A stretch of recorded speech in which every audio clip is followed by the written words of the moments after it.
Good morning. Today is finally Friday, November 15th, and this is your Buncombe County Community Briefing. I'm Stacy Wood. I'm a Public Information Officer here with Buncombe County Government. Today, we will hear County Manager's report, as well as an update from United States Army Corps of Engineers, and we will also hear from the City of Asheville. First, we will get started with Avril Pender, County Manager.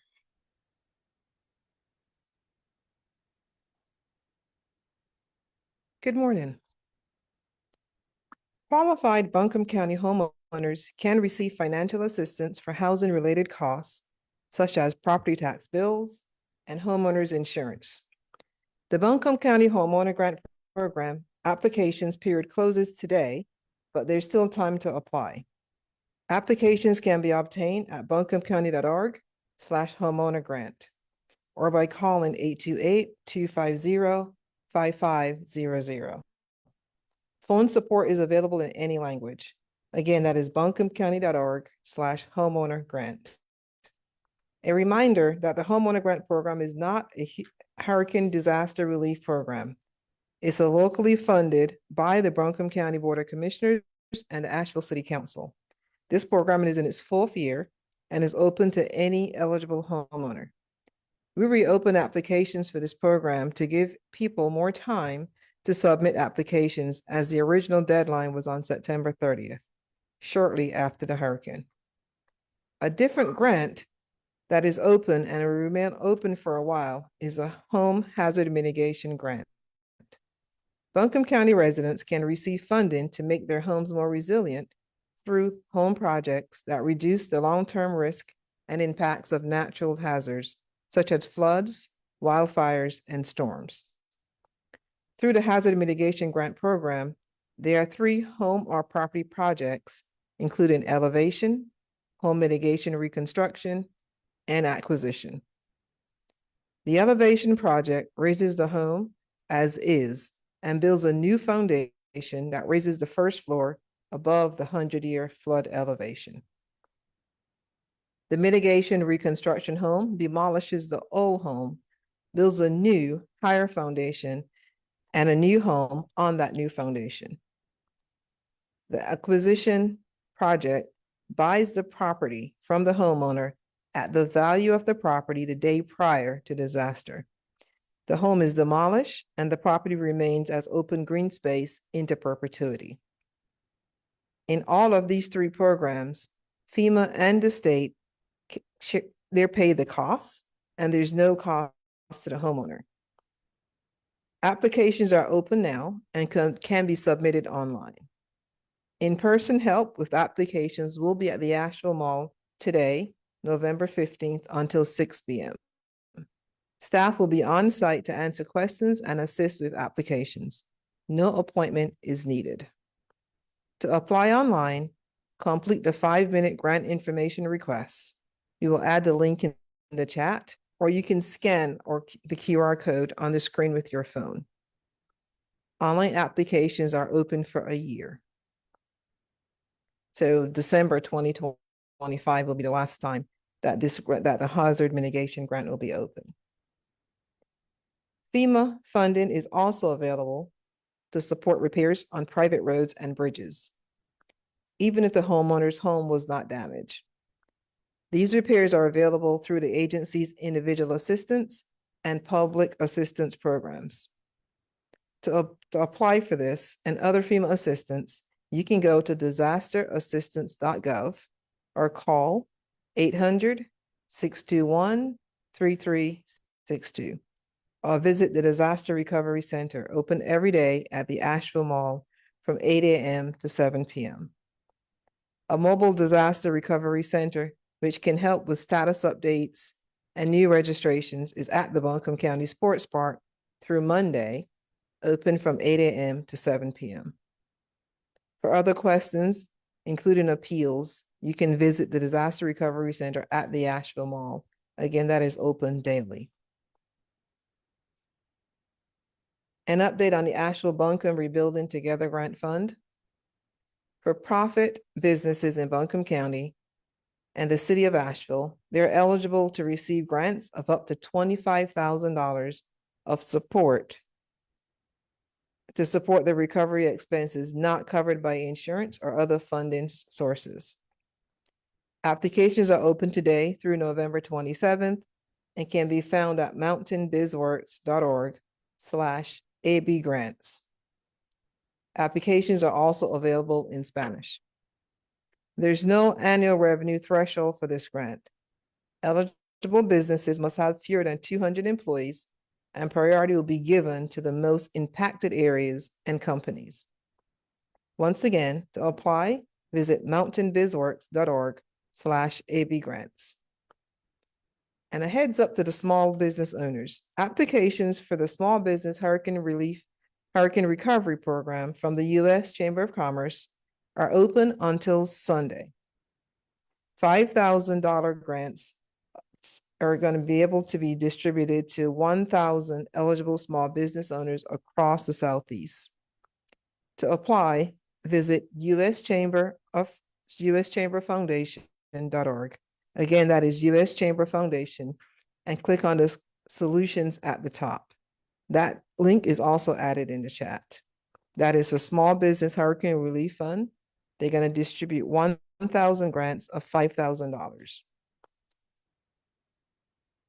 And again, I want to say water distribution, laundry, and showers at the community care stations. You want to make sure that the community knows where they can get bottled water, showers, laundry, hot meals, and more. Our community care stations are open daily from 7 a.m. to 7 p.m.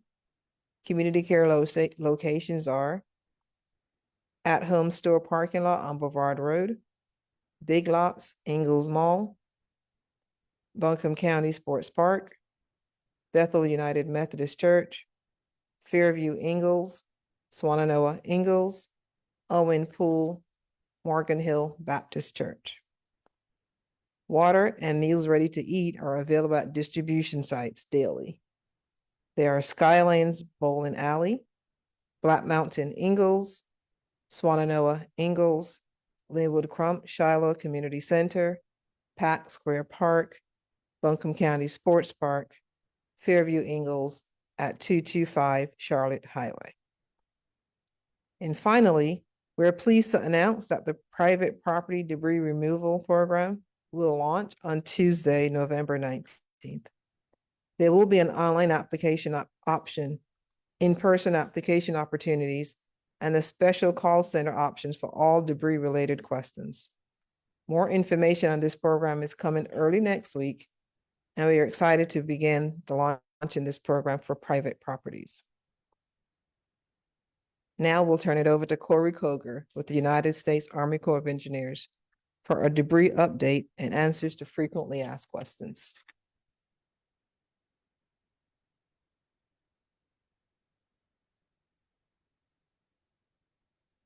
Good morning. Just wanted to give a brief overview of the programs, debris removal programs that the Army Corps is currently working on or has been tasked to work on that have not started yet. The three programs that we're currently working on or will be working on are the right-of-way debris removal, and we'll go into that in a little bit more detail. Private property debris removal, as was just mentioned, that will be kicking off soon, and then waterway debris removal. First, right-of-way debris removal has been ongoing. We've currently removed over 200,000 cubic yards of debris over all programs. So to kind of describe what that right-of-way program is, I have to describe what the right-of-way is. The right-of-way is the strip of land from the edge of the property that includes utilities and typically the sidewalk, and it's about 10 to 15 feet from the edge of the street. That is the right-of-way. That is where debris should be taken if you want assistance with the right-of-way debris removal program. There are separate debris streams within that program, and we're asking to expedite the removal process that those be segregated on your property. Those include white goods, which are basically appliances, refrigerators, washers, dryers. Household hazardous waste or household hazardous materials. Those are batteries, paints, lacquers, thinners, pesticides, things that you would not normally throw in the trash that would have to go to a separate debris field. Electronics should be segregated. And then finally, the bulk of it will be construction and demolition debris and or vegetation off the property. So to the extent that you can, please segregate those materials, because we will have different trucks picking up those materials. So we're not mixing those loads because they're going to different disposal sites. So again, segregate. As you place it in the right of way, please notice that there might be hazards on the property, whether they're electrical lines, power lines overhead, or fire hydrants. Please also do not place any debris in black plastic bags. If we can't see what's inside it, it slows the process. Trucks are making multiple passes by zone in both the city of Asheville and in Buncombe County. So they're picking up, again, specific types of debris. Each truck is picking up specific types of debris for disposal, and we will make multiple passes in each zone. So if yours was not picked up or all of it was not picked up, just know that you're in the process and we will be back. Please don't bring debris to the temporary debris sites that you may have noticed throughout Buncombe County. The Army Corps cannot accept private waste at this time. At the temporary debris sites, you may see that we're mulching the vegetative debris. That mulch is not for use in public or private, by public or private entities. It's not been kilned. There might be termites, there might be hazards associated with that mulch. That mulch is not available to the public. There have been quite a few questions about landslides. The Army Corps is not currently tasked to evaluate landslides or conduct debris removal from landslides. And it's important to note that were we to do debris removal without stabilization, that would make those landslides more unstable.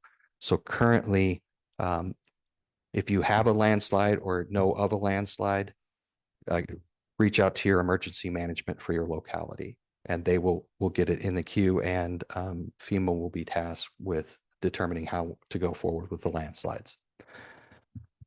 The second program that is getting ready to kick off is the private property debris removal. You may hear the term PPDR. Because the right of way is being conducted from public or private streets, we are not going on properties. To be able to go on properties, we need to obtain a right of entry. Collection of rights of entry will be conducted by contractors for either the city of Asheville or Buncombe County. Once that is collected, that right of entry allows the contractor to go on and scope each individual property. That will come to the Army Corps. We'll have a scope. We can go out to contract, and then we can conduct debris removal. Know that that is a long-term process. It doesn't happen overnight. So bear with us, but we will get there. And finally, we're doing waterway debris removal. We currently have FEMA and Army Corps teams conducting waterway assessments to determine what debris is eligible. And typically that's what's going to be an imminent threat to either public infrastructure or improved property. And so they're going through that right now for the counties and cities that have requested waterway debris removal. Once the eligible debris has been determined, we will scope, we will contract, and then we'll be out picking up the waterway debris. Note that vehicles and vessels, or what's termed tidal property, are not being disposed of by the Army Corps of Engineers. We are simply going to place that in the right of way, and then the local municipalities or entities will take care of that through either insurance or adjudication process. And the adjudication process cannot be done by the Corps. So that's why we're not disposing of those vehicles or vessels or tidal property. And with that, I will turn it over to Deborah Campbell from the City of Asheville.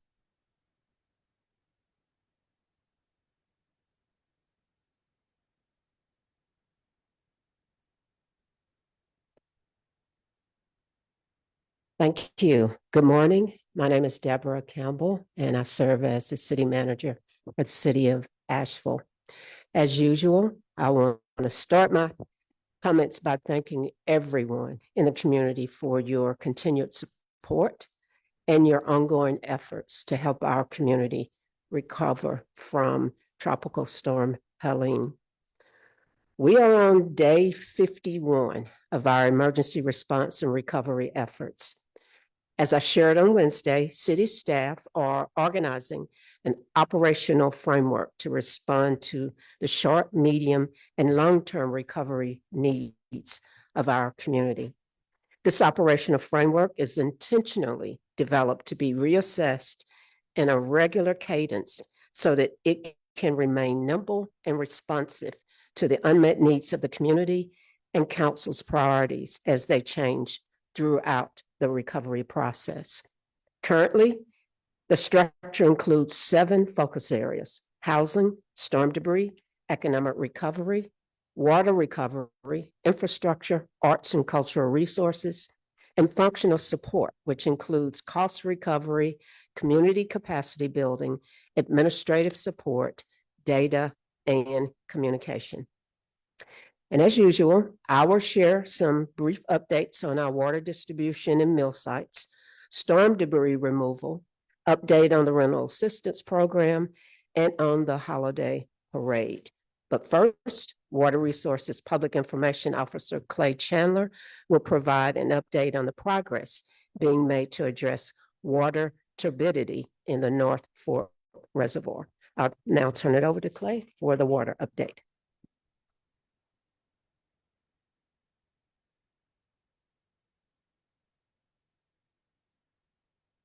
Thank you, Ms. Campbell. All right. Start out at North Fork, as we usually do. Right after the briefing yesterday, we received the results for the lead and copper sample that was taken from the source water at North Fork. It was non-detect or negative for lead. It did include a trace amount of copper, but that was well below the action limit. As of this morning, the turbidity at North Fork was 15.5. That's about 1/10 of a point increase from yesterday. In fact, I think yesterday was the first time in several weeks that the turbidity didn't fall at least some.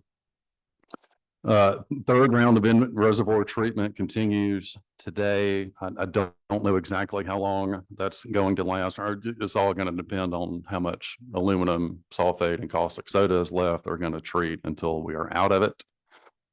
North Fork's capacity to push treated water into the system has risen to more than 20 million gallons a day. Army Corps of Engineer pre-treatment system, the private contractor for that project, continues constructing that operation. Materials, equipment are arriving daily, and contractors are working 24 hours a day and will be until it's operational. Nothing has changed with the timeline for that. Still late November, early December.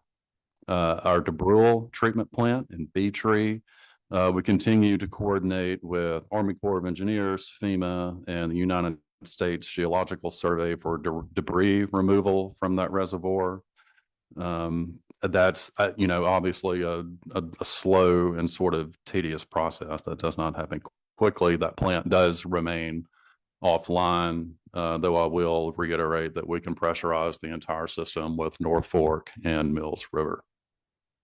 Every City of Asheville water customer remains under a boil water notice. In the absence of bottled water or water that has been purified, any water intended for consumption should be boiled a minimum of 1 minute beforehand. And before gathering that water to boil, it's advised to run your cold water faucet for 30 seconds to 2 minutes or until you feel that temperature change in the water. This EPA recommended flushing practice can reduce potential lead and copper presence in the short term.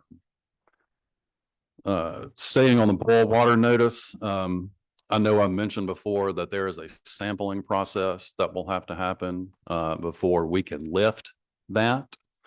And due to reduced turbidity levels in the North Fork Reservoir and our capacity to push treated water into the system, we've been able to feed a sufficient amount of filtered water into the distribution system without blending it with raw water. The last time we used raw water was last Saturday afternoon. It was a very brief period, a couple of hours. And so we've been pushing nothing but treated water into the system since I think that was like mid Saturday afternoon, if I'm remembering correctly. So almost a week. The mechanism that we use to push raw water into the system will be taken offline beginning tonight. The use of treated water combined with customer usage has given us data that we feel is sufficient to reach the conclusion that the system has, for the most part, turned over, and the vast majority of raw water has been replaced with treated water. Because of this, we are at the point that we can begin the sampling process to potentially lift the boil water notice, and that process and the plan was developed in conjunction with the EPA and the DEQ.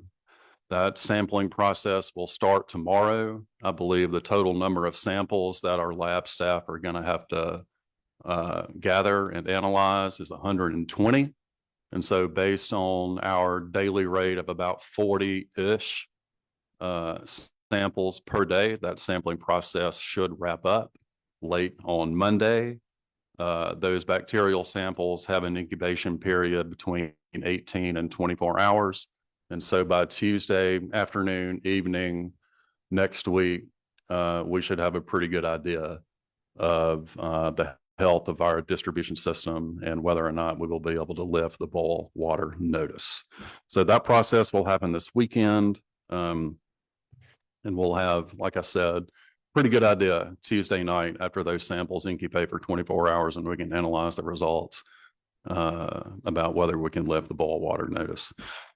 Water Resources feels it's important to begin taking this step now instead of waiting for the Corps of Engineers pre-treatment system is online. That is not because they are behind schedule or anything like that. They are exactly on schedule. The timeline that they gave us in the very beginning has been followed pretty much down to the minute. Thankfully, their turbidity has decreased in the reservoir due to the in-reservoir treatments, which allows us to take this important step. Lifting the boil water notice will allow residents to resume normal domestic water use and for businesses to operate unrestricted. There still remains a low chance that turbidity will increase due to unforeseen events such as line breaks, weather events, or heaven forbid, another natural disaster. If that happens, we may need to reinstate a boil water notice, but at this point, it is our best estimate that this is not going to occur.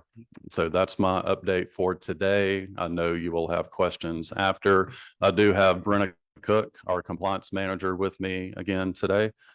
So feel free to ask her the hardest questions that you have. Thank you. And although that is tremendously great news, we are still under a boil water alert right now. So next week, possibly, that can be lifted. I want to start my comments rather than with water distribution. I want to start with rental assistance. On October 22nd, 2024, City Council authorized the allocation of $1 million in existing city resources to support rental assistance. Since that time, the city has engaged with Evelyn Charities to administer rental assistance on the city's behalf. There was a couple of questions asked about this program at our last briefing, and I just wanted to provide, hopefully, a response to those questions. Staff confirmed that Evelyn will provide equitable access to city residents seeking assistance, including undocumented individuals and households. This means ensuring that documentation requirements do not exclude those who are undocumented or unable to meet typical requirements due to storm-related losses. In previous instances, Evelyn has required a Social Security number due to their funding sources requiring it. However, with the city's funding, immigration status is not a limitation and should not be a barrier. Like other service providers, Evelyn has experienced a large surge in requests, which in turn affects the turnaround for applicants. To address this issue, they have been working to hire additional employees, boosting their staffing by 42%. Now provide the update on water and meal distribution. Yesterday, we hit another milestone in our water distribution at 3 million bottles and cartons of water being distributed. This remains a critical service for many in our community. As of this morning, our sites have distributed more than, as I indicated, 3,089,775 million bottles and 1 liter cartons of drinking water, 22,389 gallon jugs of potable water, 252,167 gallons of non-potable water, 205,339 meals ready to eat, and 2,453 blankets for warmth. County manager listed the sites, but I will repeat those locations in the city of Asheville. We are maintaining distribution sites from 9 a.m. to 7 p.m. at Pack Square Park, 70 Court Plaza, Skylands Bowling Alley, 1477 Patton Avenue, Linwood Crump Shiloh Community Center, 121 Shiloh Road. Additionally, community care stations are co-located with distribution sites at 980 Brevard Road in the at-home store parking lot, 85 Tunnel Road in the Innsbrook Mall parking lot. These operating hours are from 7 a.m. to 7 p.m. Both locations, as was indicated, have ADA accessible showers and restrooms. And this week, we were able to add televisions where information and media briefings are displayed all day long. Now for storm debris. As of November 13th, over 81,732 cubic yards of storm debris have been collected in the city of Asheville. Work is still focused on public right-of-way cleanup, and we continue to encourage all residents and businesses of Asheville to sort debris appropriately, and you heard this from the Army Corps, and move debris to the curb. Today, the contractor will have 30 trucks running. The zones will be as follows. In Zone 1, which is West Asheville, 1 truck. Zone 2, West Asheville, north of Haywood Road, 1 truck. Zone 3, downtown, 6 trucks. Zones 4 and 5, which are north and northeast Asheville, 8 trucks. Zone 6, East Asheville, 6 trucks. And Zone 7 and 8, southeast and south Asheville, 8 trucks. And you can see, if you visually can see this, the graphic on the screen. Debris collection will continue across the city, including in city-owned parks, until all storm debris in the right-of-way has been collected. I would now like to share information about the holiday jamboree. Our community continues to feel the impact of Helene, and the recovery efforts remain a priority. Our dedicated city staff are heavily focused on essential cleanup, infrastructure repair, and support for impacted residents. While we would love to celebrate the holiday season with the traditional holiday parade, our staff and resources are too limited. Prioritizing recovery means making difficult choices, and we're focusing on how we can safely and effectively bring holiday cheer to our community in a way that supports our ongoing storm recovery work. Instead of a full-scale parade this year, we're introducing something a little new, the Holiday Jamboree, a community gathering at Pack Square Park, which will still occur on Saturday, November 23rd from 11 a.m. to 5 p.m. The Holiday Jamboree celebrates our community's resilience and brings us together in a time of rebuilding and support. By shifting to this format, we hope to provide a joyful, community-centered experience that captures the holiday spirit while being flexible with available resources. We hope to bring back the traditional parade next year within reasonable resources, and we hope that those resources would not be as constrained as they are this year. This year's Jamboree allows us to uphold holiday traditions and celebrate together in a way that reflects our current reality and respects the demands on recovery response personnel. So in closing, and as usual, I'd like to extend my continued thanks and gratitude to the mayor and city council, all of our dedicated City of Asheville employees, our other partners in the county, state, and federal government, as well as our private and nonprofit partners who continue to help support our community recovery efforts.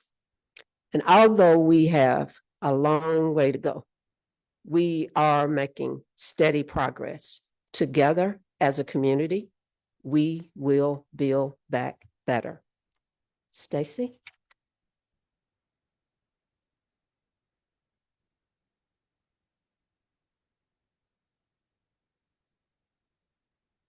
Thanks to everyone who provided updates today. Now we'll open it up to our media partners on the Zoom call. Hey, it's Laura from BPR. Not surprisingly, I have several questions for Clay about Tomlin. He's on his way, Laura.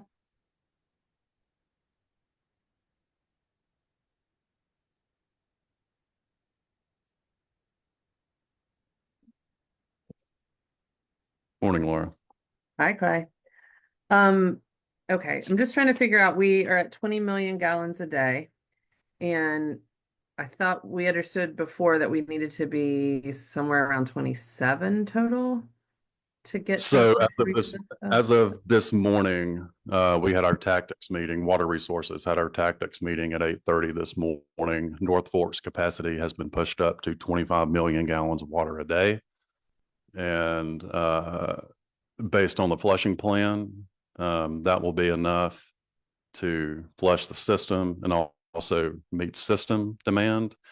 And somebody asked me this question last week, Laura, it might have been you, or maybe it was John, but they asked that, since we've been pushing treated water into the system for a little more than 2 weeks now, would that potentially shorten the flushing process?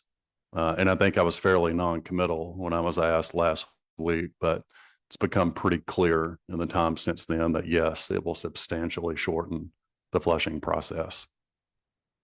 Okay, so looking forward, the sampling happens this weekend, and then would Tuesday mark the start of a flushing process that would go 7 to 10 days? Is that still the ballpark? No, the flushing process since we started introducing treated water into the system on October 30th has been happening. It's just been happening much slower than it would have been, than it normally would have. I know that's very confusing, but based on the bacterial samples that we've taken in the system since the treated water started entering the system on October the 30th, the flushing process has been happening since then. And the back end testing that we have to do at the end of the flushing process, that starts tomorrow. Okay, so I know that's very convoluted. I hope that makes sense. Sort of. So when we talk about a flushing process, I think at one point in time you said that the community would be asked to do another sort of like let your taps run, let your garden hose run for 15 minutes. Are we doing that? And would that be something that would happen next week? We do have some instructions that we're going to post on the website this afternoon at some point. But generally that customer flushing process has already been happening through normal usage. People are flushing toilets and taking showers and everything else. And so that raw water that was in the system in the beginning has been taken out of the system by the customer through normal usage. And since October the 30th, that raw water that was taken out of the system has been replaced by treated water. Okay, that makes sense. One more question, and then I'll let somebody else go. The sampling test results that come back, we hope by Tuesday, potentially that if those come back clean or clear, then the boil water notice could be lifted as soon as Wednesday. Tuesday night, Wednesday morning. That's sort of the timeline we're working on right now. Okay, great. Hey there, Clay. I wonder if it's okay to jump in. It's Kim King. Good morning. Morning.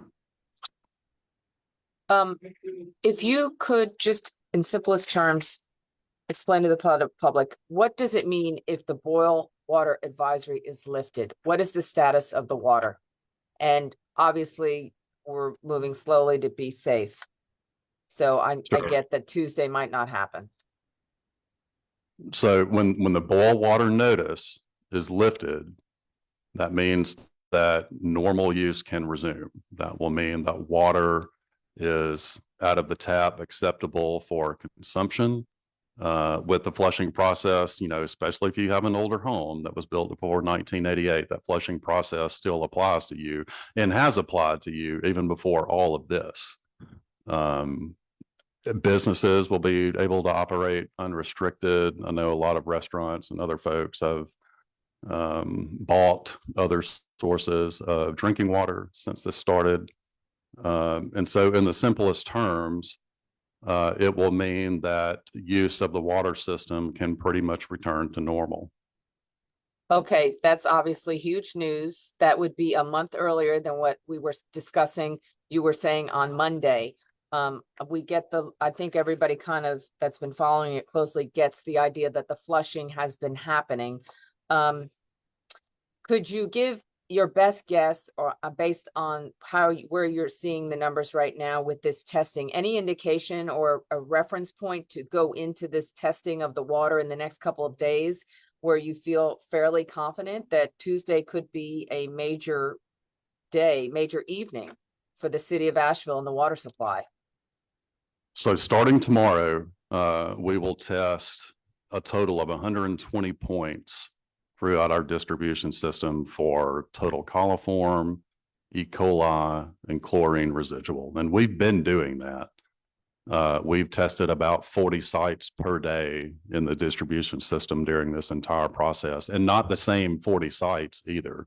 Like these 40 sites per day are at different points in the distribution system. We haven't, the test results of bacterial and chlorine residual results have all come back positive. I mean, acceptable, not positive for anything. Let me restate that. We haven't had any E. coli hit or anything like that. We haven't had coliform hits or anything like that. And so we've known because of this testing process that since we started pushing water into the system that we don't have a bacteria issue throughout our distribution system. And so what will happen beginning tomorrow is one more round of that testing, around 40 sites per day for a total of 120, to confirm that that is still the case, that we still don't have a bacteria issue, that the chlorine residual is holding up throughout the system. And if those tests come back and say that, then Tuesday night, Wednesday morning, we'll be able to lift the boil water notice. Okay, I think you'll have a lot of people doing somersaults. We hope so. Clay- Clay, not to rain on any parades, but if the testing comes back with a problem, what does that do to the time frame? We don't lift the boil water notice. But then is it like a resampling at a particular interval that would? Yeah, resampling will be done pretty much immediately. But again, these tests have an 18 to 24-hour incubation period. And so if we took a sample today at whatever time it is, 11:40, it would be around 11:40 or noon tomorrow before we got the result. And so we can gather the samples quickly. We do have to wait for a little while to analyze the results. But would it be possible to post any photos of that? Is it the line, the raw water will be removed tonight? I think I might have been speaking wrong, but I know that was kind of the wrinkle that we talked about when we were in the field about closing off that line. Can you post any pictures tonight or anything for us visually? Yeah, I think one of the maintenance crews who's performing that work plans to take some photos. And so I'm not sure we'll get them posted tonight, but we will get them posted over the weekend at some point. We have a question from the chat from Paul. The lead in pipes being found, is this lead in pipes concern one that would be fully addressed once the water is cleared for drinking? Or is it likely that lead in the pipes in this system could continue to be an issue for schools and homes that need to take further steps to mitigate? So to repeat, if you live in a home or work in a building that was built prior to 1988, and if you still have the original plumbing in there, you need to follow that flushing protocol. And that's not new protocol. That protocol has been around for decades, seriously. But Brenna, I did mention at the beginning of this briefing, the lead and copper sample that we took at the source water at North Fork came back yesterday, right after the briefing, negative for lead. Did have a trace amount of copper, but way, way below the action limit. And so we are confident in our distribution system that lead is not an issue. The lead is an issue on the private side, especially in older plumbing. And so following that flushing protocol will drastically reduce your risk of lead exposure. Even the schools results that we have posted on the website right now on the first straw, which means when samples were collected without any flushing whatsoever, we had 7 detectable lead levels. After a 30-second flush, we collected those samples. That number 7 went down to 1. So again, flushing works. It's simple. I know it's one more thing to remember and a million things that we have to remember, but it really, really is effective in mitigating lead exposure, especially again in plumbing that was installed before 1988.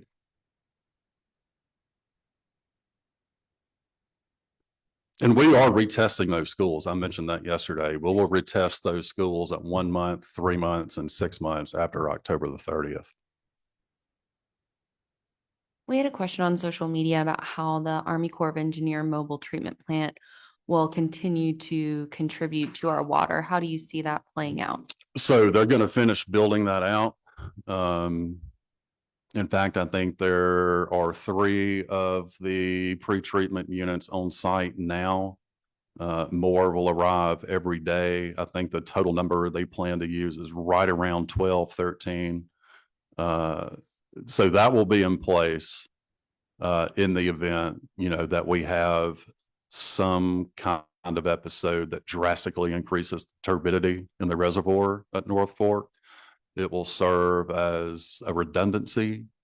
And our hope, and we don't control this, our hope is to be able to keep that system as a redundancy until our filters at North Fork and Beatree are upgraded to where they can handle especially turbid water. Remember,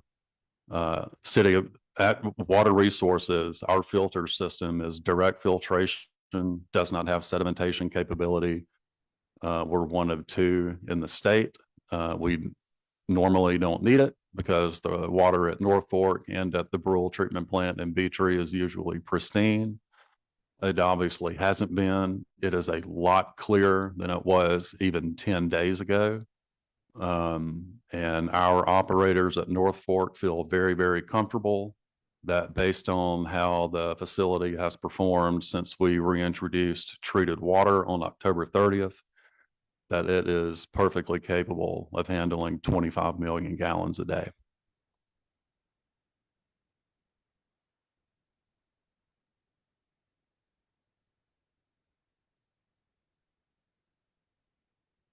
We have a question in the social media for Corey from Army Corps of Engineers.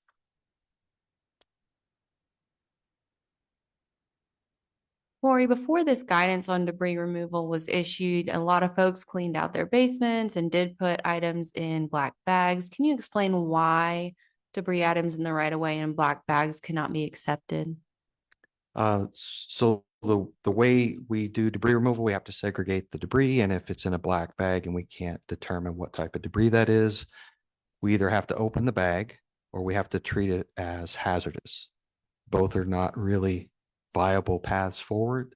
So we're still working through that, but going forward, Please don't put it in black trash bags. And we were working through the solution to the existing bags that are out there.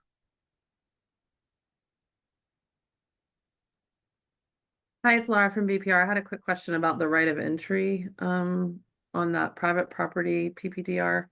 So you said that contractors would have to have that from the city or the county.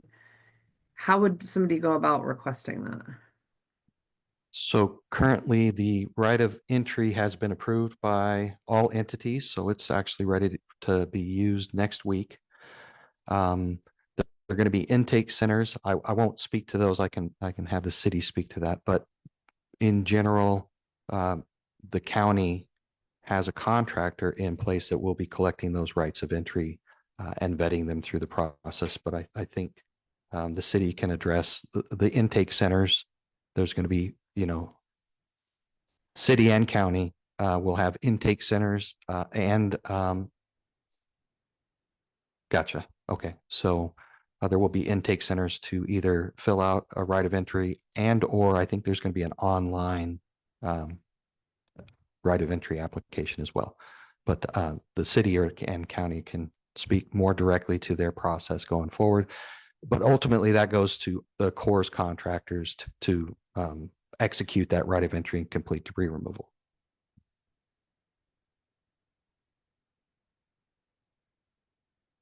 And Laura, to follow up on that, we will have more information coming out next week, but we do anticipate rolling out a call center option for all debris related questions, an online application process, as well as an in-person intake center opportunity as well. And that will be throughout the county in different locations and also at the Asheville Mall. Any additional questions? Hearing none, we'll go ahead and conclude today's briefing. We will be back on Monday at 11 a.m. As a reminder, you can call the One Buncombe Call Center if you have Helene related questions. That number is 828-250-6100. Have a great weekend and thanks for watching.